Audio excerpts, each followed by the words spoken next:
Assalamu alaikum everyone. How are you guys doing? So, yesterday I arrived here in Makkah and this is my first time in Makkah. So, it was a long journey, coming from California all the way to Dubai, and when we get to the Dubai it's already like a 17 hours flight, and after that you have a layover, you rest as much as you can, and you are hungry after that long flight and tired and sleepy. And when you're too tired, you wanted to rest but you can't because you have a journey to complete. And especially when you're traveling for Umrah, you have a niyat to do something, and it means something that's you've been waiting for. It's something that you wanted to really have a good experience. So that was like you land to Dubai and you're exhausted and you're waiting to catch up the next flight. That was the scene. I waited there for about 4 hours and then got my next flight to Jeddah. I was worried if hotel driver will be on time to pick me. Well, I landed and then I was like, okay, my flight is little delayed.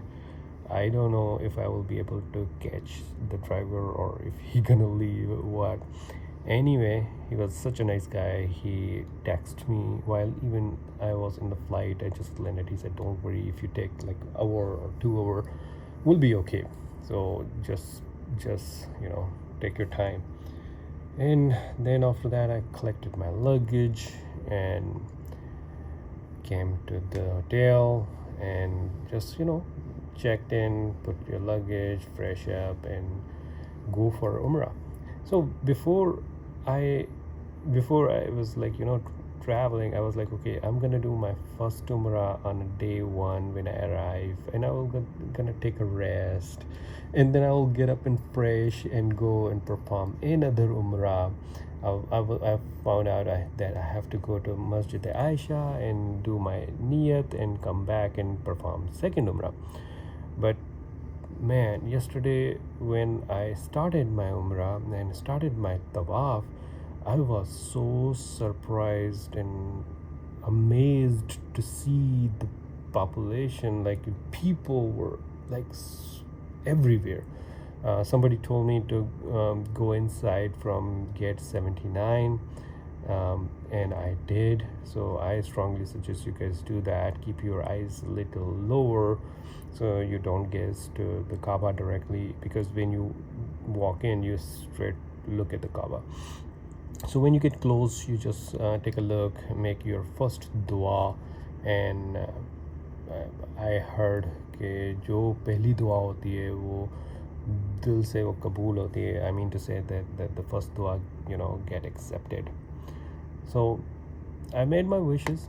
I had a huge list, okay, and this was my first time looking at this amazing, beautiful place. I made my duas and then started my tawaf. And tawaf, like when I started, people were like pushing, and people were like were loud and doing their duas and prayers. But I think this can change a little bit. My personal opinion is that people push, they should not push. This is the place you keep your you know composure the best possible way you can. And I think this is the place where you just try to make sure that because of you, no other person is um, you know being impacted in a negative way. This is the place you just focus on your own prayers and let other people to pray as well. Because when you're walking in tawaf and you're praying and you're doing your zikr, and right behind you somebody is like screaming like loud and doing dua, reading dua loud, but in a very very high volume, obviously you get distracted. तो वही हो रहा था. तो that's मैं अपना जिक्र कर रहा था, और बहुत सारे ऐसे लोग थे जो जो ज़ोर ज़ोर से जब पढ़ रहे थे तो मैं डिस्ट्रैक्ट हो जाता था कि मैं यार कहाँ पे था, मैं फिर शुरू करो। एंड जो मकाम इब्राहिम की जगह है, the place they call we Maqam Ibrahim, from that place, when you move forward, you will see the pressure of the people in right at that place. Some reason people slows down there. Maybe it's because so many people are standing, I don't know. But anyway, once you do that 7 rounds, it's a quite a walk. It's tiring when you have already like 27-28 hours journey completed, and now you are here. Total it takes average 30 hours, 30 plus hours from Jeddah to Makkah. Luggage in the room, and you go back to the Kaaba. It takes good 30 hours. So means that's what happened. And when you complete your 7 rounds of tawaf, I tell you, man, that you are exhausted at that point. You have very little energy left. But when you are here for a purpose, it's a calling. It's calling from Allah that this is what you're supposed to do.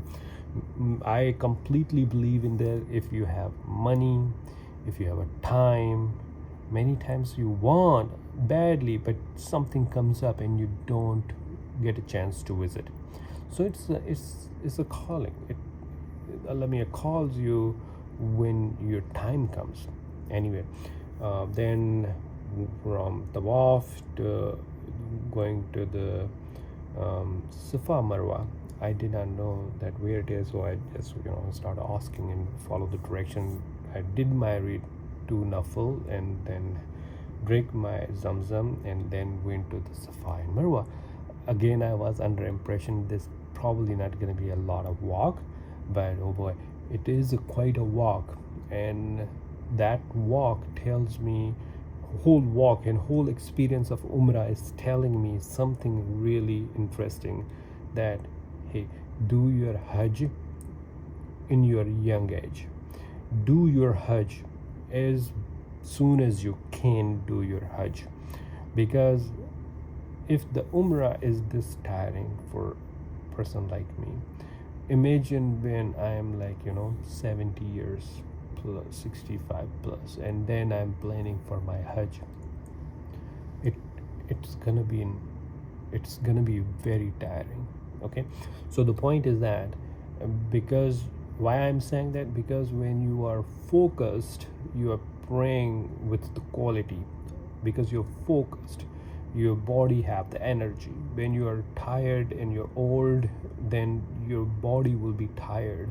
I know you will try your best to stay focused, but still, my personal suggestion, do Hajj as soon as you can. And now after this experience, that's what I'm planning. I wanted to do my Hajj as soon as I can.